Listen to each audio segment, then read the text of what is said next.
Hola, buenas tardes a todos. Bienvenidos a una nueva charla. El tema de hoy vamos a continuar, vamos a terminar encerrando el tema de la Asamblea de Yahweh, el Concilio Divino, ¿no es cierto? Vamos a terminarlo viendo las formas que adoptan las escrituras, los nombres, las funciones, todas esas estructuras. Hola Karina, buenas tardes. Todo eso en cuanto a las citas, ¿no es cierto? A los pasuquín, cómo es que aparecen en las escrituras.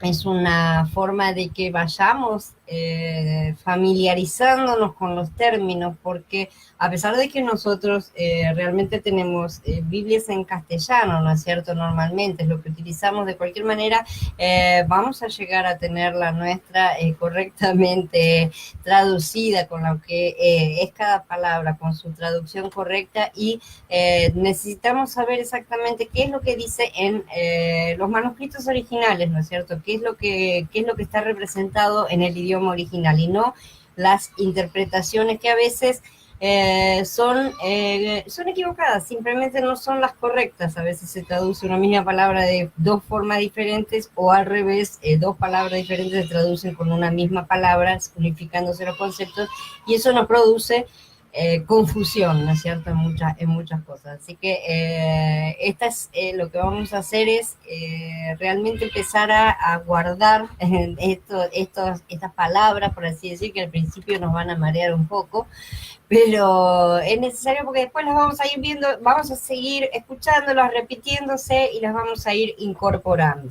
Entonces, lo que vamos a ver hoy van a ser varias partes, los nombres del consejo, cómo aparece el consejo nombrado en las escrituras, los nombres de los miembros del consejo, cómo aparecen ellos mencionados en diferentes lugares de las escrituras, para que sepamos de qué se tratan las cosas, ¿no es cierto? A veces las mismas palabras están aplicadas a seres humanos también. Por ejemplo, tenemos la expresión príncipe, que puede ser un príncipe de los cielos, o un príncipe humano también. Se utiliza exactamente el mismo término. ¿Por qué? Porque todo lo que está en la tierra viene copiado de lo de los cielos, y no al revés, como insisten los otros, ¿no es cierto? Vamos a hablar acerca de cómo es la configuración de la sala de la sala de la asamblea, ¿no es cierto? Cuáles son más o menos las actividades que realiza el concilio y sus miembros, cuáles son las cosas que hacen, y vamos a terminar estableciendo una rápida comparación entre lo que hemos aprendido acerca de la asamblea de Yahweh y los concilios de los dioses, sobre todo los mesopotámicos, ¿no es cierto?, que hemos visto. Vamos a ver cuáles son las similitudes y las diferencias de los mismos. Hola Mariel, buenas tardes. Hola Cristina, bienvenidas. Entonces ese va a ser más o menos el tema de hoy. En sí no es tan largo como los otros, pero tiene una gran cantidad, realmente les digo, de pasuquín que vamos a estar leyendo. Entonces vamos a dar comienzo a la charla de hoy, que es la Asamblea de Yahweh, en la segunda parte. Y para comenzar vamos a hablar acerca de los nombres del consejo.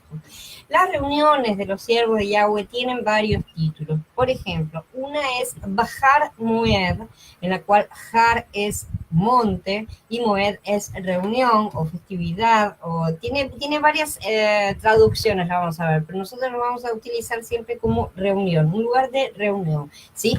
Esa es la idea de Moed. Entonces, Bahar Moed es el monte de reunión, y por ejemplo lo tenemos en Yeshaya, en el capítulo 14, que dice: una vez pensaste en tu corazón, subiré al cielo más arriba de las estrellas de Elohim, levantaré mi trono, me sentaré en el monte de reunión, Bahar Moed, ¿no es cierto?, en la cumbre del Safón. Otra forma en que se la describe es Mahané Elohim, o sea, el campamento de Elohim. Todas estas expresiones las vamos a ir viendo cuando vayamos avanzando. Esta, por ejemplo, la vamos a ver en breve porque está en Bereshit 32, cuando dice: cuando los vio Jacob, dijo: este es el campamento de Elohim, Mahané Elohim. ¿Sí? Así que llamó al lugar Mahanayim, dos campamentos, ¿sí? Es el dual, Mahanayim es el dual de Mahané, ¿sí? Que es un campamento Mahané, dos, existe la forma dual en hebreo, es Mahanayim, todas las palabras terminadas en Ayim son duales.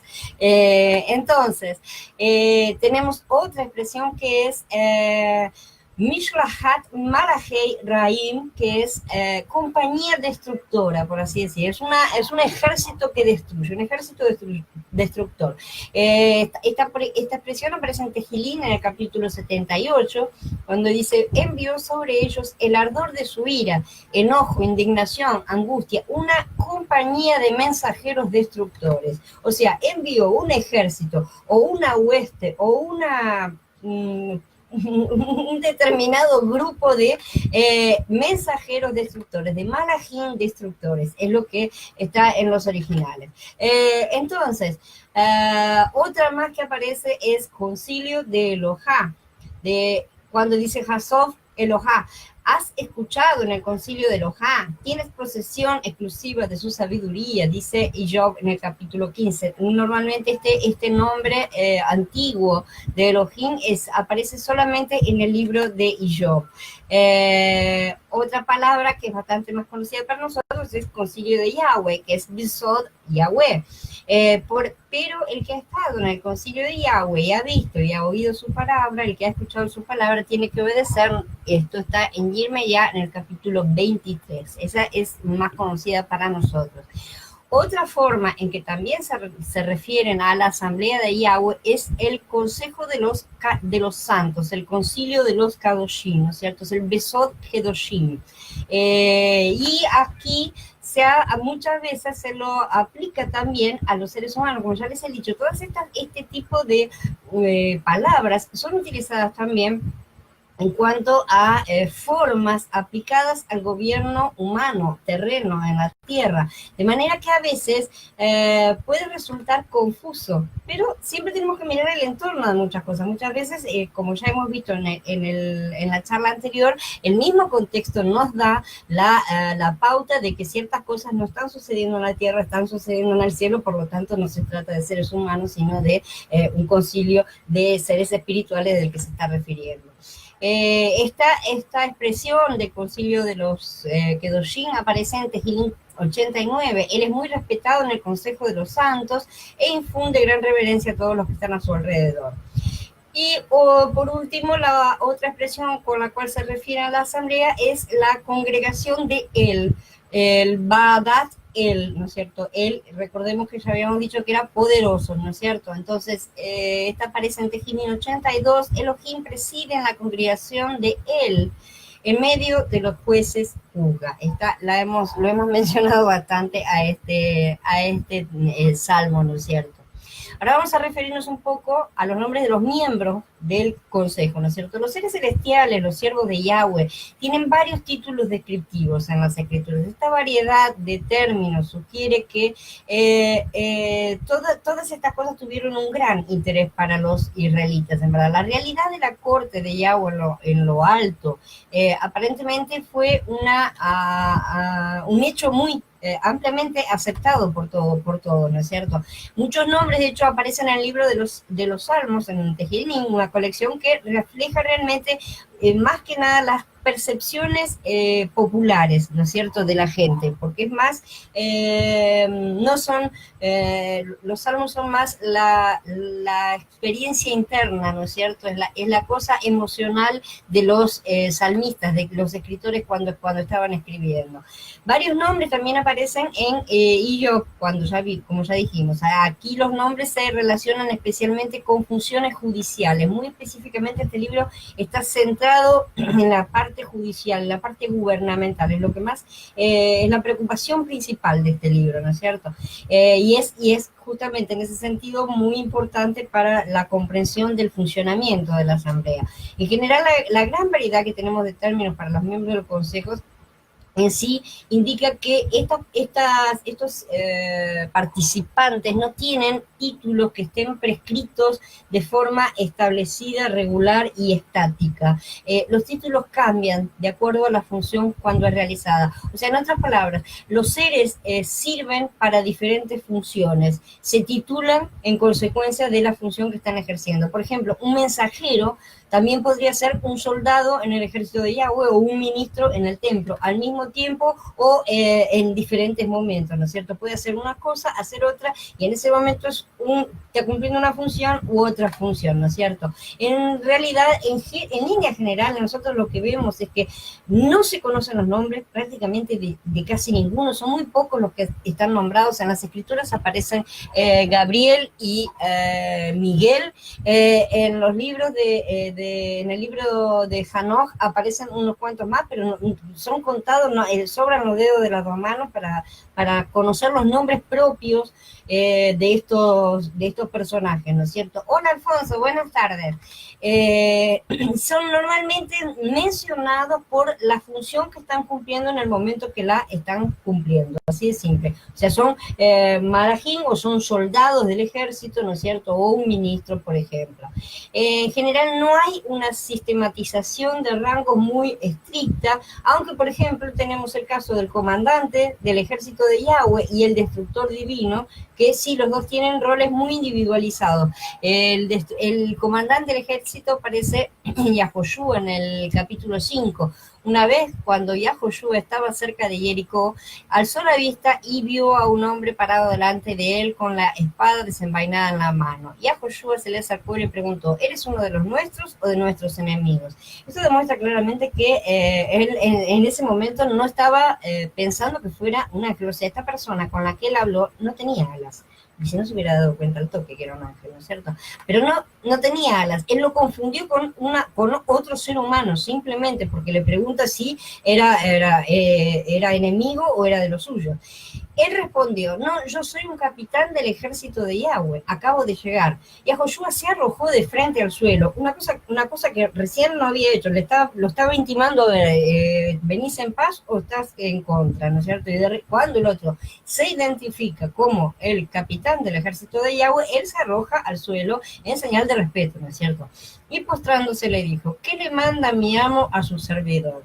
Fijémonos cómo cambió completamente la actitud de Yahoshua ante lo que le dice este comandante, ¿no es cierto? Y no ante el aspecto físico que tenía. El capitán del ejército de Yahweh le respondió a Yahoshua, quítate las sandalias de los pies, que el lugar donde estás es sagrado. Y Yahoshua lo hizo así. En otro lugar también, en Shemot, en el capítulo 12, dice, la sangre sobre las casas donde estén ustedes será una señal para ustedes. Cuando yo vea la sangre, pasaré sobre ustedes, de modo que ninguna plaga los destruya a ustedes cuando yo azote la tierra de Mitzrayim. Y esto está relacionado con Dibrei Hayimin Aleph, en el capítulo 21, que dice, Ha Elohim envió un mensajero a Jerusalén para destruirla, pero cuando iba a destruirla, Yahweh miró y renunció a seguir castigando. Estos dos son los que se refieren al destructor divino, cuando pasa en Mitzrayim, ¿no es cierto? Y cuando pasa también por Jerusalén, que dicima toda la población como un castigo. Y le dijo al mensajero que destruía, basta ya, detén tu mano. El mensajero de Yahweh estaba junto a la era de Ornán, el Jebusita. Entonces, este es el destructor que es enviado por Yahweh. Estos son cargos realmente que tienen una persona muy particular que los ejerce. Y esto lo vamos a ver en la próxima charla. Ahora vamos a ver un poco una lista representativa justamente de varios de los nombres de estos miembros, cómo aparecen y cómo aparecen en hebreo, para que sepamos la palabra que es utilizada, porque muchas de estas palabras, ya sabemos, son traducidas aleatoriamente de diferentes formas, cosa que no da para entender por qué, con qué motivo, con qué criterio realmente alguna vez una palabra se traduce de una forma y otra vez se traduce de otra, ¿no es cierto? No tiene sentido. Si en el hebreo se utiliza la misma palabra dos veces en una misma frase, por más cacofónico que suene, ¿no es cierto? Que suena, es una figura gramatical que dice que suena feo, no interesa. Es así como está escrito y es así como que queremos verlo. Yo lo quiero ver así, por lo menos. Entonces, en ese sentido es que vamos a estar empezando lentamente a aprender, a incorporar un poco cuáles son estas palabras, porque son sumamente importantes. Todas las escrituras están basadas en el sistema gubernamental de la Asamblea Divina, porque es toda la actitud que Yahweh aplica gubernamentalmente, judicialmente sobre la tierra, sus personas y sobre los malajim que deben ser sometidos a juicio, ¿no es cierto? Entonces, todas estas cosas son muy importantes para que nosotros comprendamos toda una serie de cosas que están mencionadas en las escrituras y básicamente todas las leyes de la Torá. Si no comenzamos a entender todas estas cosas, nos van a resultar un poco confusas o sin mucho sentido muchas de las leyes que de otra manera vamos a ir aprendiendo tienen motivo de ser y que si no entendemos todas estas cosas nos parecen un poco traídas de los pelos y sin mucho motivo por detrás. Entonces, para empezar, una de las formas en las que son mencionados los miembros del Consejo es en muchas de estas palabras, antes de seguir les voy a decir, muchas de estas palabras al mismo tiempo que son empleadas para los miembros de la Asamblea Divina, también son empleadas muchas de ellas aplicadas al propio Yahweh. ¿Por qué? Porque implican ciertas características, como por ejemplo él, ¿no es cierto?, que es poderoso. Entonces, Yahweh es poderoso, por lo tanto, él es el principal, él. ¿Sí? Gibor, que es valiente, se traduce como valiente, también se traduce como poderoso, también se traduce como héroe, o sea, tiene diferentes cosas, pero siempre implica un guerrero, un luchador, o sea, una persona poderosa, fuerte. También es aplicado a Yahweh en un par de pasukim. Entonces, todos estos nombres también son aplicados a Yahweh, pero el contexto siempre indica cuál es la diferencia, ¿no es cierto? Una de las palabras es Avir, que significa toro, caballo o valiente. En el sentido, evidentemente, de la fuerza, del poder que tiene cualquiera de estos dos animales. El toro es un animal sumamente poderoso, el caballo es un animal que se utiliza para la guerra. En ese sentido es que significa poderoso, alguien que tiene poder, un valiente, un héroe. Ha tenido demasiadas realmente traducciones, como les digo. Una de las partes donde aparece es en Tejilín 78, que dice: pan de valientes comió el hombre, les envió comida hasta que se saciaron. Esto se refiere a cuando los israelitas recibieron el maná. El pan de valientes es llamado, o sea, aquí es pan de valientes, pan del cielo, es un pan que comían los valientes, los miembros espirituales, ¿no es cierto? Es el maná, que es la comida que baja del cielo. Otra de las expresiones es Gibor, como acabamos de mencionar. Yo acá les dejo todas los números y todo para que lo puedan corroborar todas las cosas, ¿no es cierto? También es traducido como poderosos, guerreros, como héroes, por ejemplo, aparece en Bereshit, cuando dice ellos fueron los héroes de antaño, ¿no es cierto? Esa palabra héroe es los Giborim.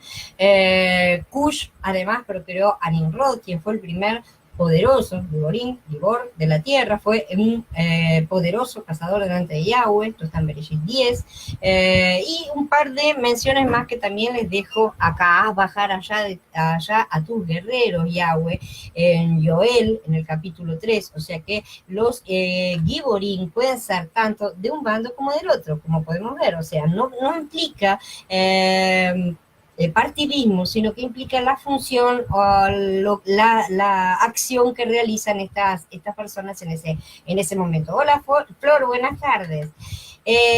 Otra palabra que ya hemos visto también en la charla pasada y que es sumamente utilizada es justamente la palabra Elohim. Sin embargo, lo hiciste poco menor que los seres divinos, los Elohim, por ejemplo, traducido como seres divinos en algunas traducciones, en otras traducciones es traducido como ángeles. Lo coronaste de gloria y dignidad, esto está en Tejilín, y tenemos unos cuantos más pasuquín también para ver con la palabra Elohim aplicada a los miembros del concilio. Otra expresión, ahora sí ya una expresión formada por Ben y Elohim, son los hijos de Elohim, que ya la conocemos también, son los Bnei Elohim, ¿no es cierto? Y de esta también la conocemos unas cuantas citas, como que en Bereshit 6, la más clásica, los hijos de Elohim vieron cuán hermosas eran las hijas de los hombres, ¿no es cierto? Y de estas hay varias. El aspecto del cuarto es semejante a un hijo de los dioses. Esto está en Daniel. Y aquí hijo de los dioses es Bar Elahim, ¿sí? Que es caldeo, porque el libro de Daniel está escrito con mayoría de caldeísmo, porque estaban en el exilio, ¿no es cierto? Lo mismo sucede con los libros de Nehemías y de Ezra. Y ahí vemos cómo se fusionaron las palabras en muchos, y a partir de esta mezcla que hubo, va a surgir la variación en la inicial de muchas palabras, de pasar de ya para ye. Esto surge a raíz del exilio en Babilonia, porque en el idioma babilónico la mayoría de las palabras que en hebreo comienzan con ya, comienzan con ye. Y ahí fue incorporado en la primer parte del cambio del nombre de Yahweh a Jehová, ¿no es cierto? Terminaría en Jehová o Jehová también. Otra expresión que también es aplicada es Benei Elim, no Benei Elohim, sino Benei Elim, que es otra de las palabras que también es sumamente parecida con Elohim.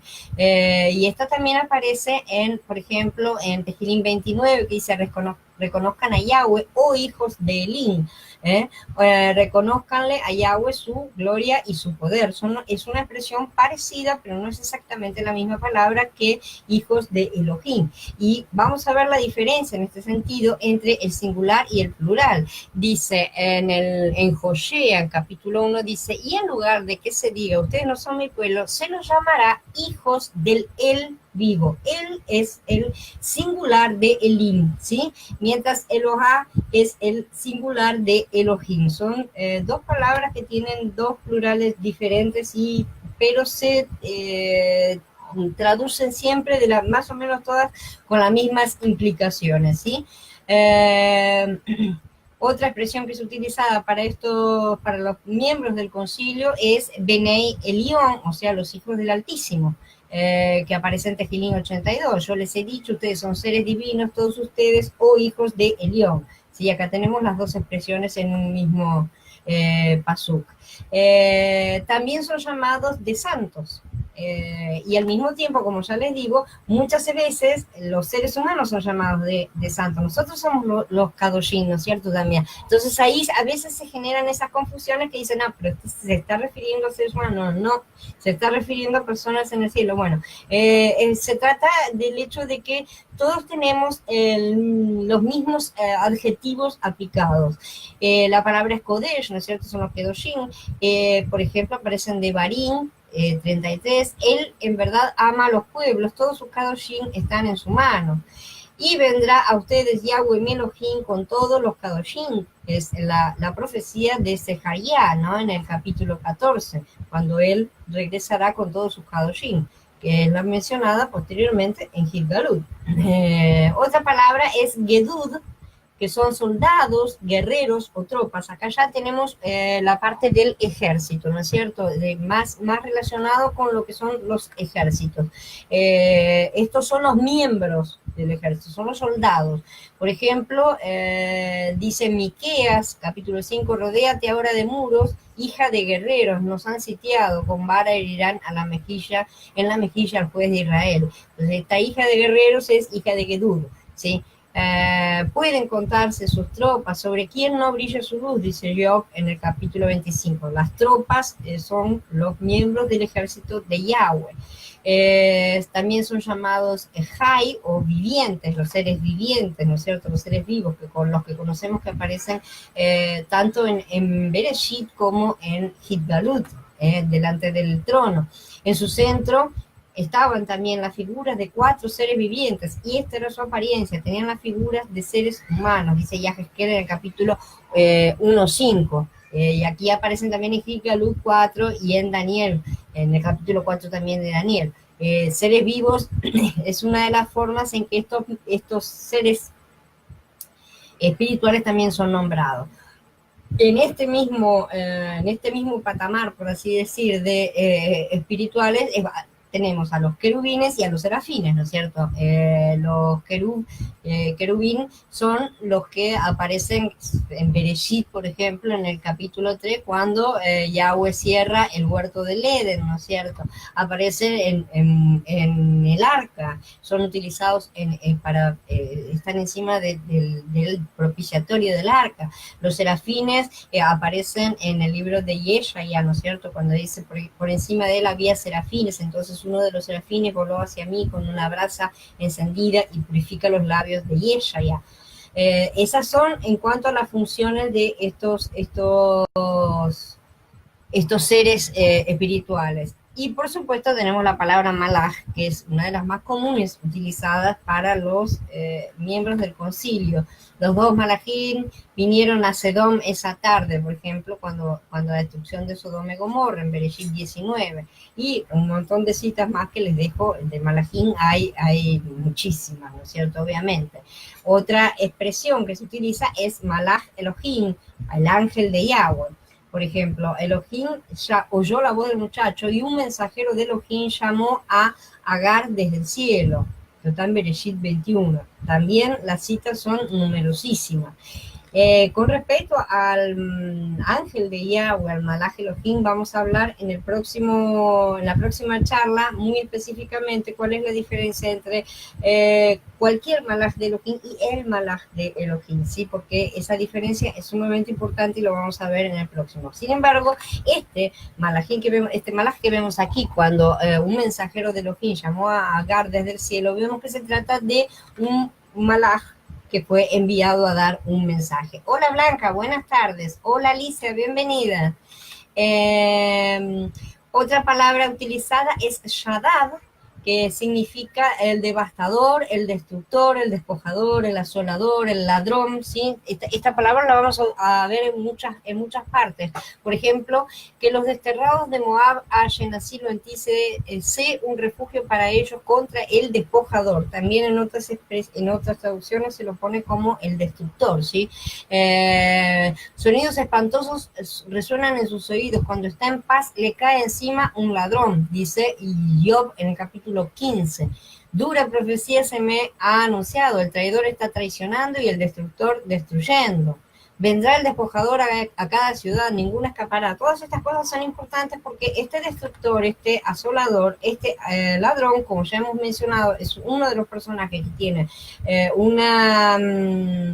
una característica muy particular, es como el comandante, ¿no es cierto?, del ejército, es un personaje muy, muy particular, y lo vamos a ver en Hit-Galut, ¿no es cierto?, en Apocalipsis, es sumamente importante el destructor, y también es el ladrón del cual habla Mashiach. Hola Roxana, buenas tardes. Otra palabra también utilizada es sharat, que significa ministro o servidor. Esta palabra, como ya podemos imaginarnos, es una palabra que puede tener buenas connotaciones también. Por ejemplo, dice, bendigan a Yahweh todos sus ejércitos, sus ministros que hacen su voluntad. Esto está en Tehilim 103. Entonces, los ministros son los que ministran a Yahweh, son los que sirven, ¿no es cierto? Hace de los vientos sus mensajeros, de las llamas ardientes sus servidores. Tehilim 104. Esta palabra también es aplicada a seres humanos, obviamente, cuando están actuando como ministros.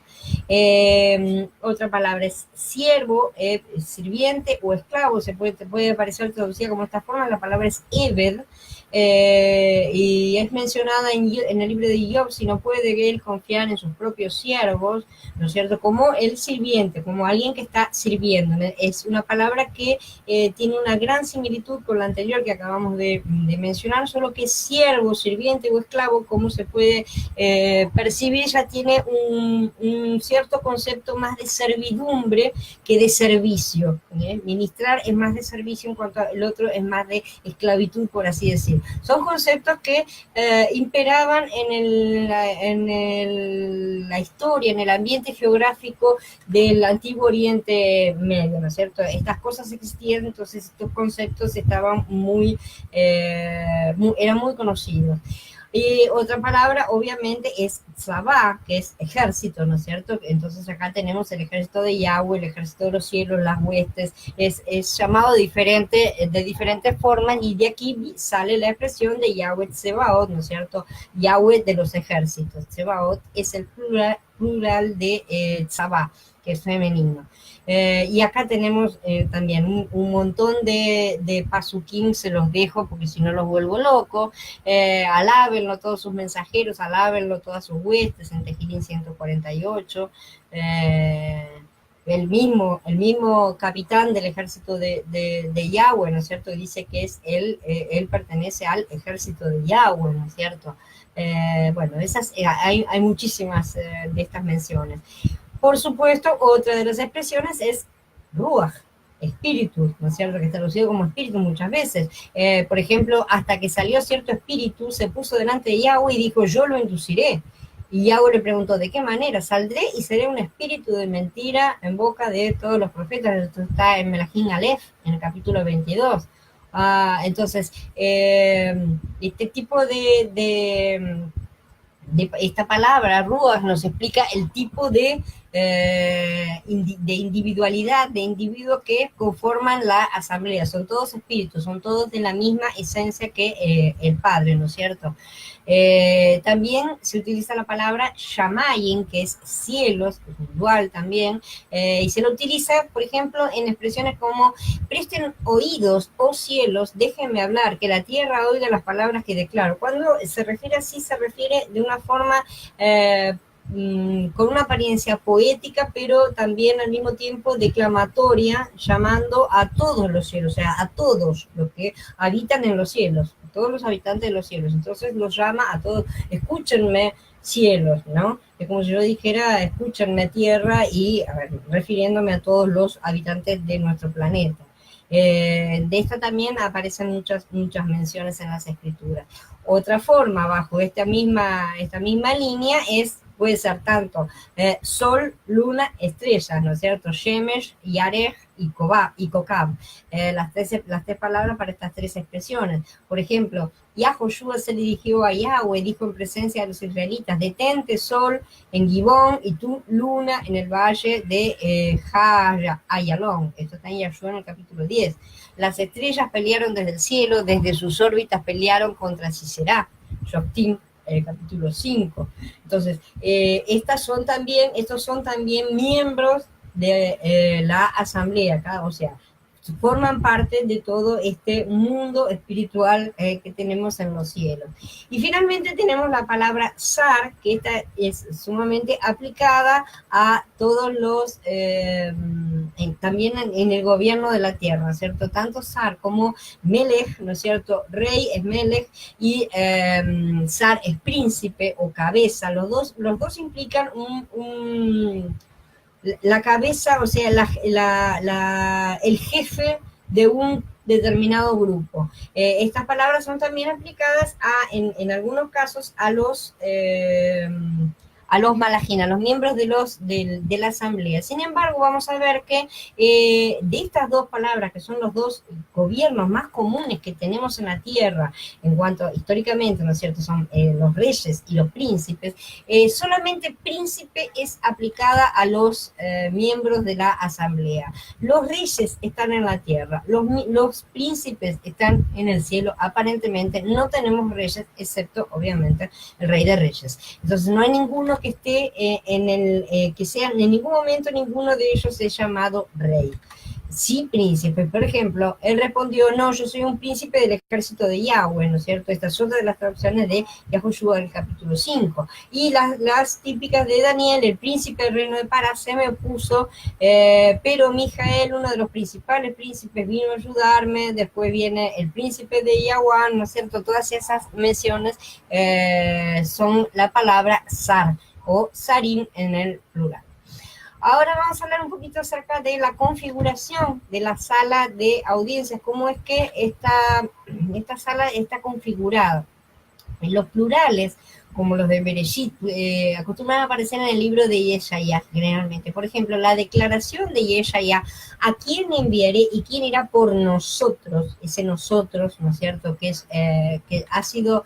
que se ha dicho que es un plural majestático, se han dicho muchas cosas, simple y sencillamente se está refiriendo a la asamblea de Yahweh. Yahweh realmente está sentado en su trono, en el concilio, rodeado por todos los ministros, ¿sí? Y dice, ¿a quién enviaré? ¿Quién irá por nosotros?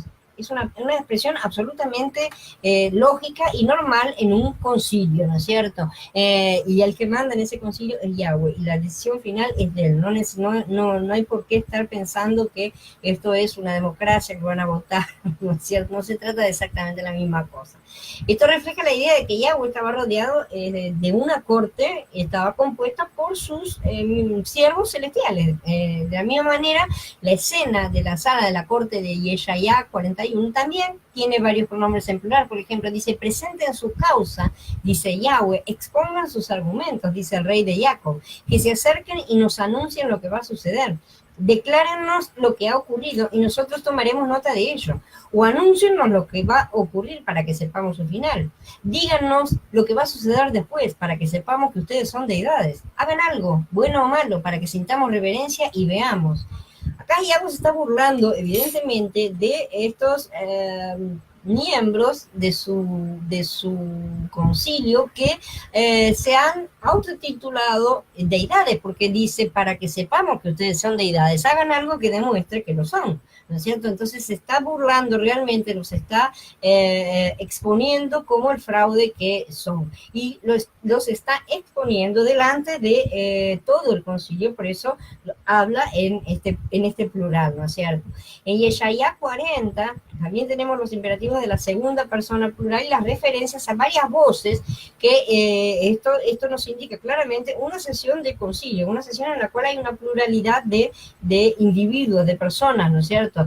Y esta aquí aparentemente incluye también al mismo profeta que está viendo todas estas cosas. Dice, consuelen a mi pueblo, dice su Elohim.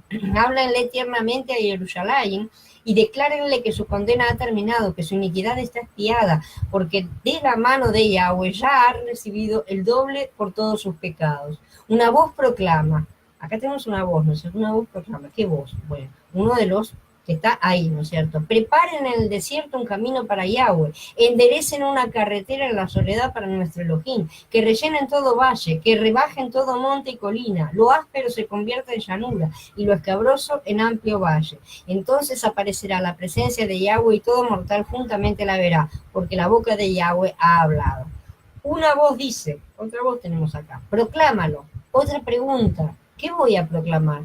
Que todo mortal es hierba, toda su bondad es como la flor del campo. La hierba se seca, la flor se marchita cuando el viento de Yahweh sopla sobre ella. Ciertamente el hombre es hierba, la hierba se seca, la flor se marchita, pero la palabra de nuestro Elohim permanece para siempre. Y ella ya en el capítulo 40 del 1 al 8. Acá tenemos un diálogo, evidentemente, y el profeta está viendo, uno dice esto, el otro dice el otro, y él dice, una voz dice, otra voz dice, porque no tiene la menor idea de quién es quién ahí adentro. Como ya hemos dicho, no se conocen prácticamente los nombres de ninguno de los miembros del concilio. No tenemos casi ningún nombre en nuestro conocimiento. Hola, ¿todo bien? Cuando el Consejo se reúne para fines legales, normalmente se convoca una sesión con un discurso que es introductorio para las acciones del concilio, ¿no es cierto? Como hemos dicho, oigan cielos, escucha tierra, porque ha hablado Yahweh, crié hijos y los engrandecí, y ellos se rebelaron contra mí. O sea, oigan cielos, escucha tierra, es una forma introductoria donde se dice, bueno, estamos abriendo las sesiones del consejo, ¿no es cierto? Este tipo de frases también nos va a representar claramente que estamos ante una sesión del concilio. Entonces, se prepara el lugar del tribunal. Por ejemplo, dice en Daniel, en el capítulo 7, estaban mirando hasta que pusieron unos tronos y se sentó un anciano de días. Su vestidura era blanca como la nieve y el cabello de su cabeza era como la lana limpia. Su trono era como llama de fuego y sus ruedas fuego ardiente. Un río de fuego procedía y salía de delante de él. Miles de miles le servían y millones de millones estaban de pie delante de él. El tribunal se sentó y se abrieron los libros. Esto es clarísimo. El tribunal se sentó. Hay un montón de situaciones. Hay toda una situación acá que describe todo un concilio. En Tejilín capítulo 7 dice que se reúna a tu alrededor la asamblea de las naciones y por encima de ella pon tu trono en lo alto.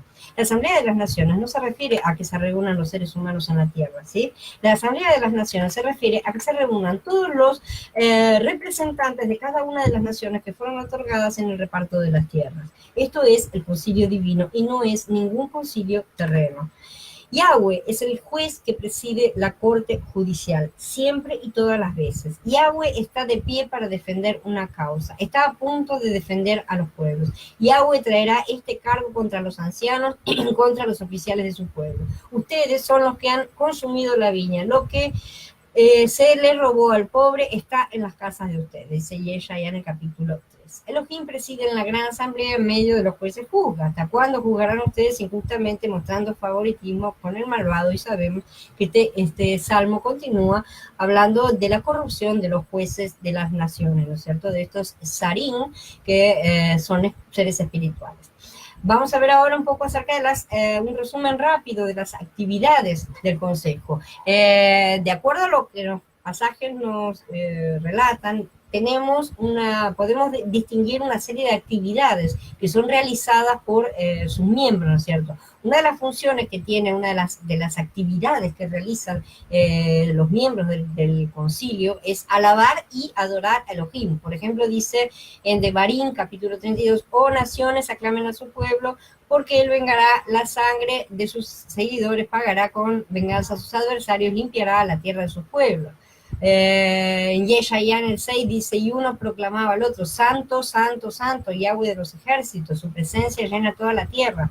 Tenemos toda una serie de pasukim más que les dejo aquí de cita, en la cual vemos que una de las actividades, de las más importantes de todas, es alabar, ¿sí? Y adorar a Yahweh. Eso es lo que hacen principalmente los miembros de este concilio. También sirven como ministros, o sea, ministran, son servidores. En Yeshaya 6 dice, entonces uno de los serafines voló hacia mí con una brasa encendida que había tomado del altar con unas tenazas. Tocó mis labios y declaró, ahora que esto ha tocado tus labios, tu culpa se irá y tu pecado será purificado. En este momento, este malachín, este serafín, está actuando como un ministro, acaba de ministrar gracia a Yeshaya, ¿no es cierto? En Salmo 103 son mencionados como tales, dice, bendigan a Yahweh todos sus ejércitos, sus ministros que hacen su voluntad. También sirven como testigos, como jueces y como alguaciles en la corte de Yahweh. Es un tribunal, generalmente está siempre ministrando justicia, ¿no es cierto? Entonces, la acción judicial, la acción gubernamental que tiene el concilio es una de las más importantes. Tejilín 82, ¿no es cierto?, es uno de los principales que hemos visto, porque estamos hablando del juicio justamente de los jueces corruptos, ¿no es cierto? De esos mismos que son corruptos. En Zeharia, capítulo 3, dice, ahora bien, Yahoshua estaba vestido de ropa sucia cuando se puso delante del mensajero. Este habló y le dijo a sus asistentes, quítenle la ropa sucia. Y le dijo, mira, he quitado de ti tu culpa y te vestirán con vestiduras sacerdotales. Entonces dio la orden que le pongan una diadema pura en la cabeza, y le pusieron una diadema pura en la cabeza y lo vistieron con vestiduras sacerdotales mientras el mensajero de Yahweh estaba presente. Acá tenemos todo el tipo de actividad que se realiza dentro del tribunal. También actúan como trono o carro de Yahweh, ¿no es cierto? Esta es la que todos conocemos porque aparece, por ejemplo, en el libro de Yahezkel, lo conocemos todos, ¿no? De la forma de los carros con las ruedas, dentro de las ruedas y los querubines que llevan a Yahweh, pero también aparecen los salmos. Por ejemplo, en el 18 dice, se montó en un querub y alzó vuelo, desplazándose en alas de un espíritu. ¿Sí? Un querub es un espíritu, está bien aclarado aquí en este salmo. También sirven como capitanes y soldados en el ejército de Yahweh, como ya mencionamos, el capitán del ejército de Yahweh en Yahoshua, ¿no es cierto? También en el libro de Melahim Bet, cuando Elisha oró, te ruego, Yahweh, que abras sus ojos para que vea, para el sirviente de Elisha. Y Yahweh abrió los ojos del criado, este miró y vio que los montes alrededor de Elisha estaban cubiertos de gente, de a caballo y carros de fuego, todo el ejército. Entonces, acá tenemos como también otra de las cosas que realizan, otra de las actividades, son actividades militares realmente. También interpretan visiones. Por ejemplo, en los libros de Sejaía y de Daniel tenemos a los Balajim que vienen e interpretan las cosas para estos dos profetas, ¿no es cierto? Ellos preguntan cosas y ellos vienen y les interpretan la visión. Les dejo las citas también. También sirven como pastores de hombres o como ángeles patrones de las naciones. Y esta es una de las funciones que más importancia tiene más relevancia tiene para todo el libro en el cual estamos viviendo, por así decir. En Bereshit, por ejemplo, dice, y bendijo a Yosef diciendo, a Elohim en cuyos caminos anduvieron mis padres, Abraham y Isaac, Elohim que ha sido mi pastor desde mi nacimiento hasta este día. O sea, mi conductor, mi guía, ¿no es cierto? El mensajero que me ha rescatado de todo mal, bendiga a los muchachos. En ellos se recordará mi nombre y los nombres de mis padres, que ellos lleguen a ser multitudes sobre la tierra. Por ejemplo, en Devarim 32, cuando el Altísimo le dio a las naciones su hogar y estableció las divisiones del hombre, fijó los límites de los pueblos en relación con el número de los hijos de Elohim. Esto es esencial porque de acá tenemos el reparto de las tierras, no solo sobre la tierra, sino también en los cielos. ¿Quiénes fueron los malajim que quedaron a cargo de las diferentes secciones, por así decirlo, ¿cierto?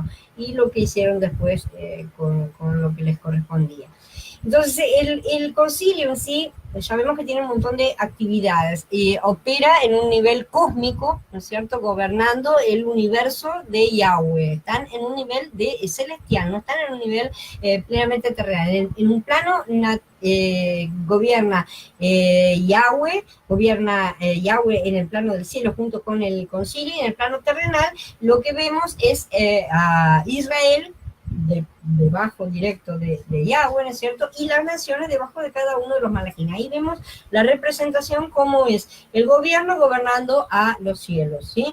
En un nivel individual guían y protegen al creyente justo, ¿no es cierto? Y supuestamente deberían hacer lo mismo los otros con sus creyentes de sus respectivas naciones.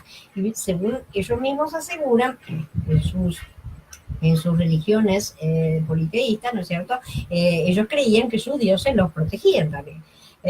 Por ejemplo, tenemos Manoaj, le rogó a Yahweh, por favor, Yahweh, que el hombre de Elohim que enviaste venga a nosotros otra vez y que nos enseñe cómo actuar con el niño que va a nacer en Shoftim, son los padres se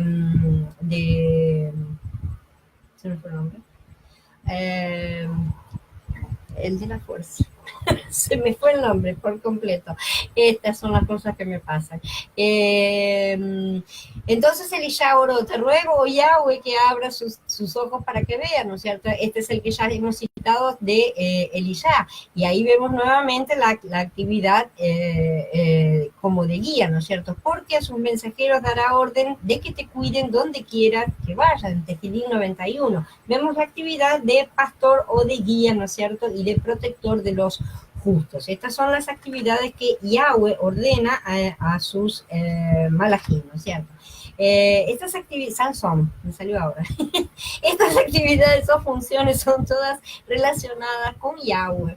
Los miembros del consejo no actúan como divinidades autónomas, a diferencia de los otros concilios que ya hemos visto, ¿no es cierto? No hay ninguna duda acerca de quién es el jefe de la asamblea. En realidad es el único que tiene nombre realmente dentro de la asamblea. Los otros apenas si son mencionados como un espíritu o ¿no es cierto?, como la función que van a cumplir. No son mencionados prácticamente nunca por sus nombres.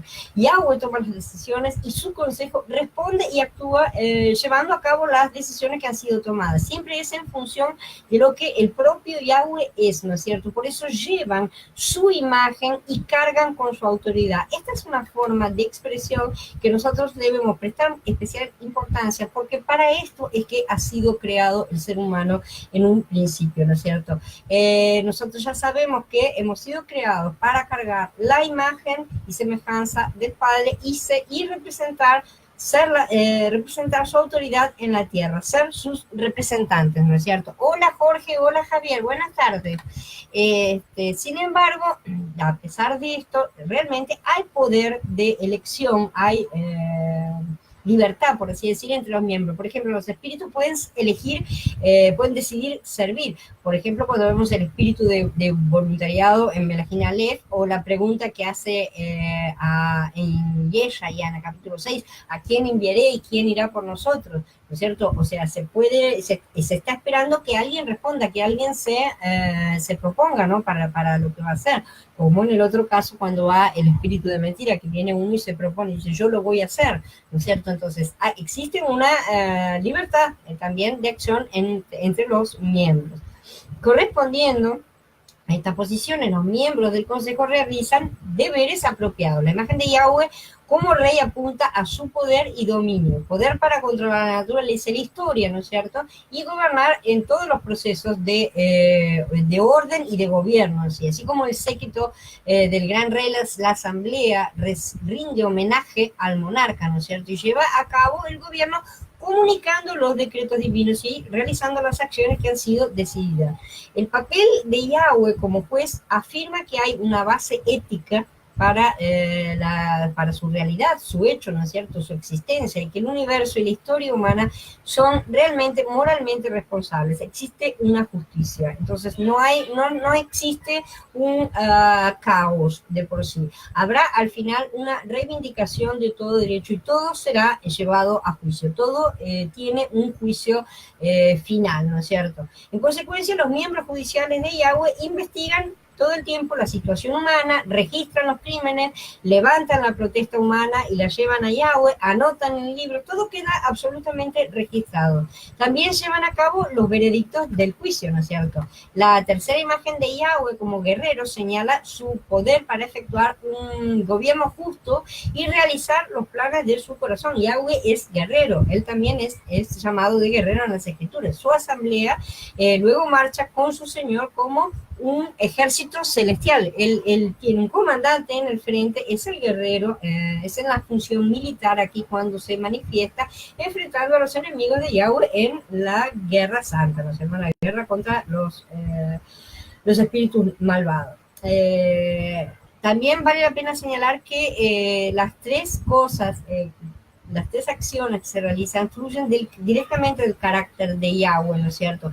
El primero es además de ser el Elohim supremo, obviamente, porque esa es la esencia de sí mismo, él es el rey, él es el juez y él es el guerrero, ¿no es cierto? Entonces, en ese sentido que vemos todas las opciones que nosotros tenemos en nuestra democracia. Tenemos la línea legislativa, la judicial y el poder ejecutivo, ¿no es cierto? Tenemos los tres poderes representados exactamente y vemos de dónde salen nuestras ideas tan novedosas, aparentemente.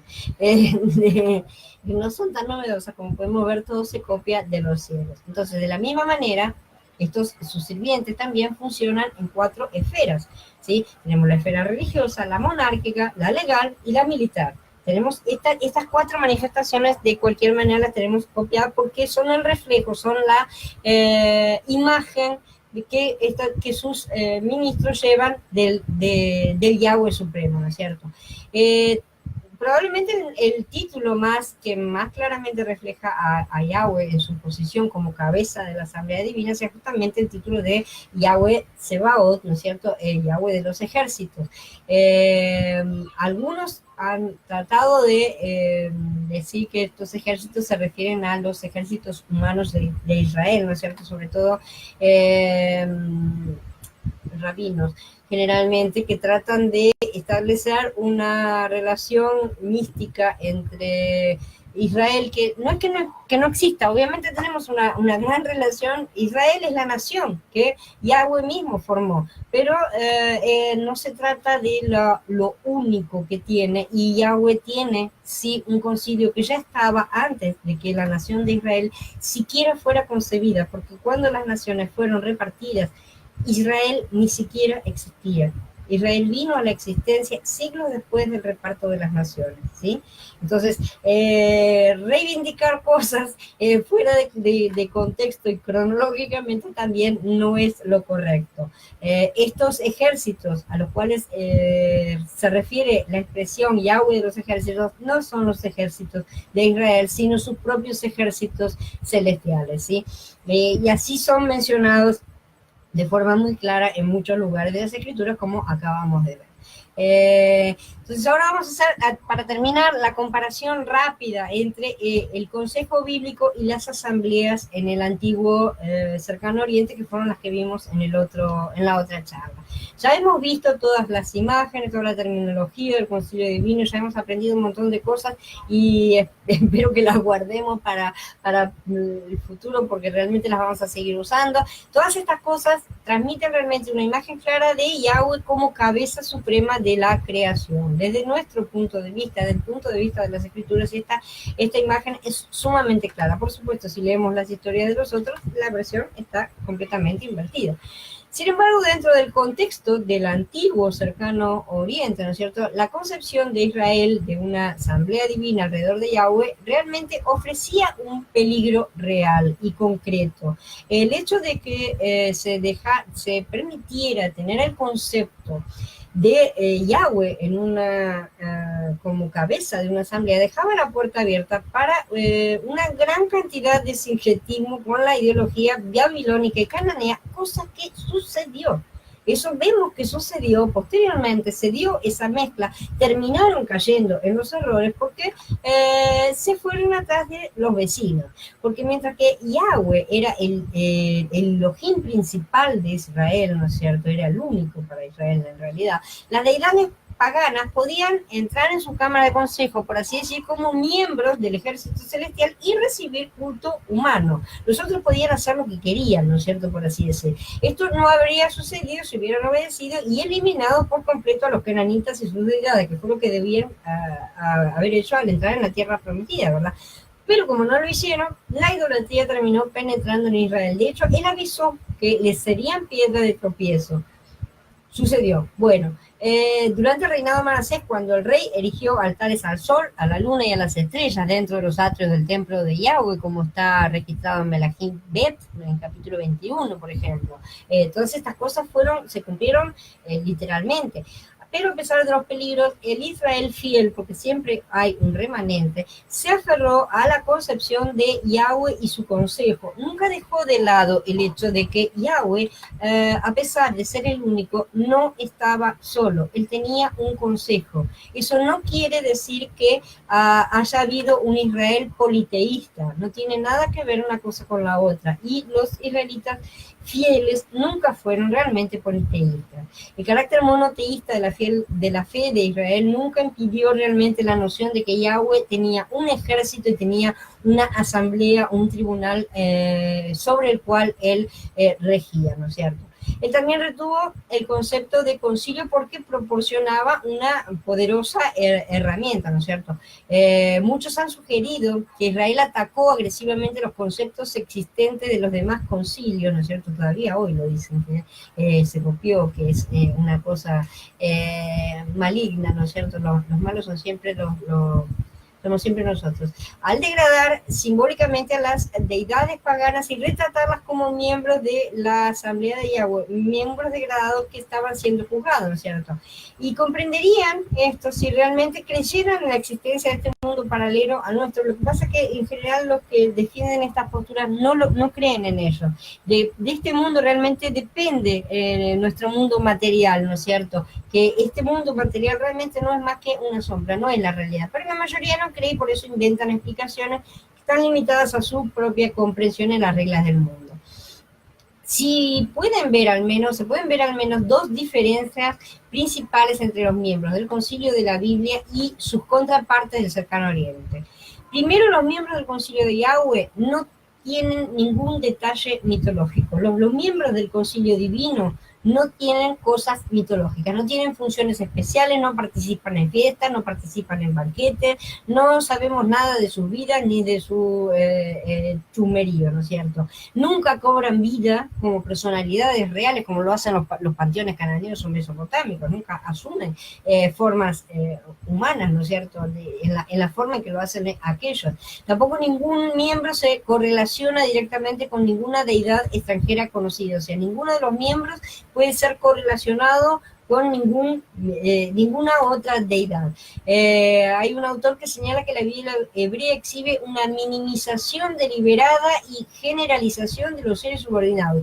No tienen nombre, ni historia, ni funciones permanentes y distintivas. Y esto es lo que venimos viendo desde el comienzo. El único que realmente tiene nombre, el único que tiene preeminencia sobre todos es Yahweh. El resto son sí miembros, y yo estoy segura de que tienen sus nombres. No se trata de que no los tengan, sino que han sido realmente minimizados para no dar una importancia exagerada y no hacer que sean adorados. Otra gran diferencia es que Yahweh nunca se representa como el verdadero padre de los seres divinos, en el sentido en que Amón o él procrearon familias, ¿no es cierto?, que tuvieron hijos con sus esposas. No es exactamente el mismo tipo de paternidad, no se reivindica la misma paternidad.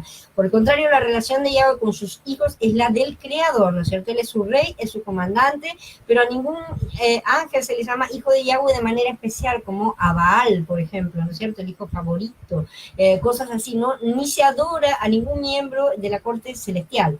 Los escritores bíblicos asegurando de que nadie estuviera a la par de Yahweh, con excepción de Yahshua, quien solo lo hace después de su resurrección, mientras espera la consumación de todas las cosas para volver a entregar todo al Padre. Esto nos lleva a una pregunta pertinente. ¿Cómo se comparaban las funciones en los antiguos concilios del Cercano Oriente con los del Concilio de Yahweh?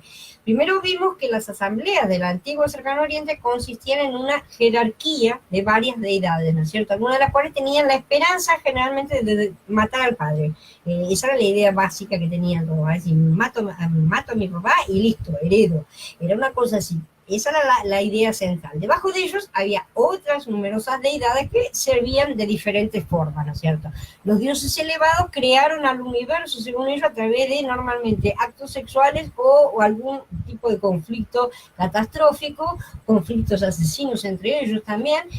Tuvieron hijos, crearon poderosas dinastías, salieron de sus procreaciones, participaron de funciones gubernamentales normales, participaron de guerras, de batallas, bueno, en fin, y realizaron todas estas acciones que ya hemos estado viendo. Los dioses también elegían a veces nuevos líderes, cambiaban de lideranza, ¿no es cierto?, cambiaban de dios, había un dios supremo, bueno, ahora no está más, lo cambiamos y ponemos otro, tenemos otro dios supremo. También podían imponer sentencias punitorias, sentencias de muerte a dioses, a miembros rebeldes, bueno, en fin, más o menos hacían todas este tipo de actividades. Las escrituras, por el contrario, no mencionan ninguna de estas cosas. El Concilio Divino de la Biblia opera con una dinámica completamente diferente, en la que solo Yahweh gobierna en el cielo en su santo esplendor. Es solo él, ¿sí? La asamblea lo acompaña, pero la asamblea no gobierna por sí misma. Las escrituras no contienen teogonías, no mencionan la historia de Yahweh, no nos cuentan absolutamente nada. Yahweh es simplemente el existente, es el uno, es la única deidad, ¿sí? Es el único. Por lo tanto, no engendra otras deidades, no compite con ellas por el trono, no hace nada. Ninguno de sus hijos le dice, se va a hacer mi voluntad y no la tuya, con una única honrosa excepción, que ya sabemos cómo termina, ¿no es cierto? Y Yahweh crea al hombre por amor, a su propia imagen y semejanza, para ser su representante y tener toda una serie de funciones que, bueno, ya sabemos que por la caída han quedado sometidas a un periodo en el cual tienen que solucionarse las cosas para que se retome lo que debía haber sido. Pero no lo ha creado como un accidente o por motivos utilitarios porque necesita un esclavo doméstico, como es lo que se sugiere en el panteón mesopotámico.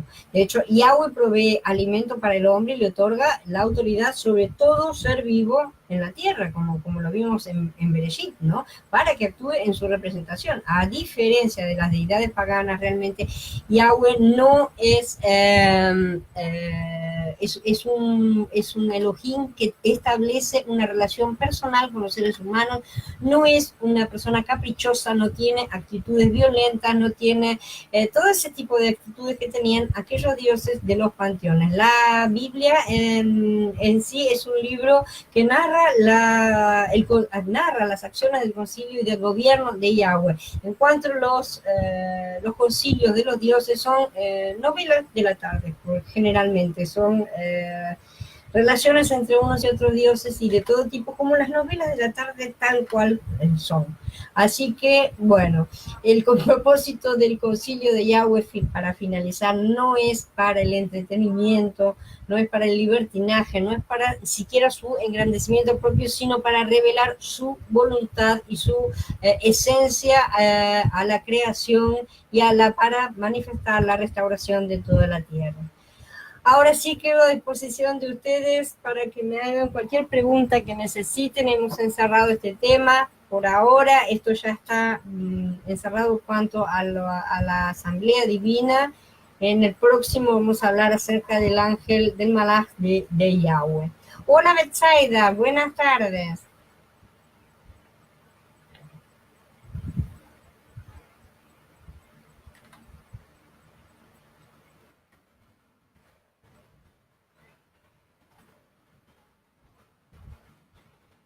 Me dice Andrés, la conspiración contra el gobierno de Yahweh comenzó con la creación de la humanidad o antes. Bien, a todo lo que no tenemos exactamente, no podemos decir exactamente cuándo comenzó, porque no sabemos cuándo fue exactamente la rebelión de Hasatán.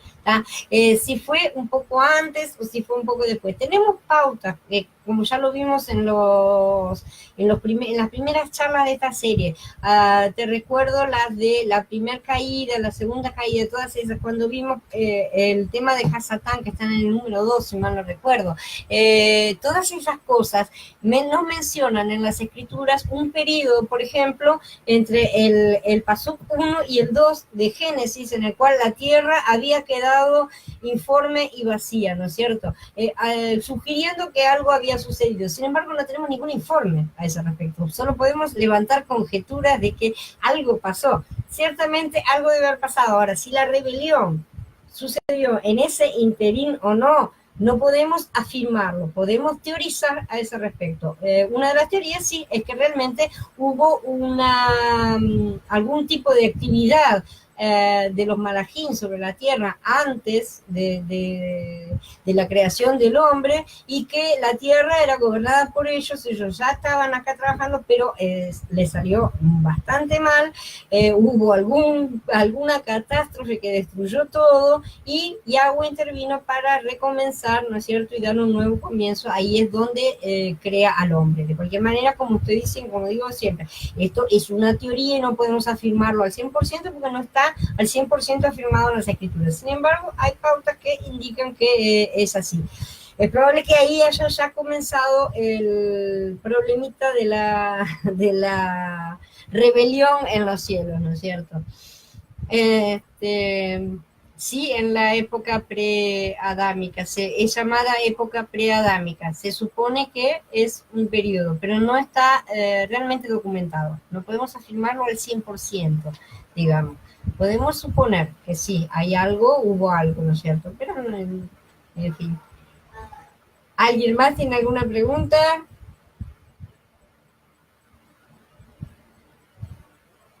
Gracias a ustedes por su presencia.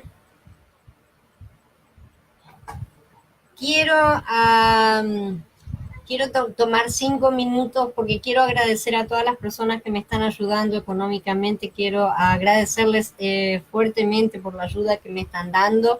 Realmente Abba nos está bendiciendo mucho, yo creo que está bendiciendo mucho el movimiento que está realizando realmente. Entonces, de mi parte va mi agradecimiento total. Y les quiero pedir a todos que en los que deseen, los que quieran todavía que el Padre les mueva a colaborar, que entren en contacto conmigo antes de depositar, porque Western Union me está limitando la cantidad de depósitos y entonces en ese sentido les voy a tener que dar mis datos o los de mi hija para alternar y que no queden trabados los depósitos. Eso solamente quería avisarles, pero sobre todas las cosas les quiero agradecer infinitamente por toda la ayuda que ustedes están dando para que este ministerio pueda seguir adelante. Abba los bendiga a todos grandemente y yo sé que nos está bendiciendo grandemente en muchas formas y que lo va a hacer en mayor medida mucho más. Si no tienen más preguntas, voy a dar por terminada la charla, entonces terminamos esta semana. El domingo seguimos con el Malaj de Yahweh y el nombre, que es otro estudio bastante importante que vamos a realizar. Es cierto, me dice Pablo David, es cierto que Hasatán era el encargado de la adoración en el concilio. Es una buena suposición. En el capítulo 2, que es el de Hasatán, he mencionado esa suposición como una de las bastante probables, pero no tenemos ciencia cierta para afirmar las cosas, como acabo de decir. No podemos decir sí o no. No puedo afirmar nada. Podemos suponer que sí. Y las suposiciones son bastante lógicas, pero bueno, no tenemos ningún dato cierto para afirmarlo al 100%. Nos está bendiciendo a todos, sin duda alguna, Cristina, nos está bendiciendo enormemente, y gloria a Él que nos está tocando y nos está restaurando y quiera estar haciendo lo mismo en muchos otros lugares al mismo tiempo, porque cuanto más rápido se levante la novia, mejor vamos a estar todos nosotros. ¿Alguien más tiene otra pregunta? Si no hay más preguntas, encierro. Los espero a todos el domingo. Les agradezco a todos la presencia. Que Yahweh nos bendiga a todos enormemente. Shalom, hermanos. Hasta el domingo.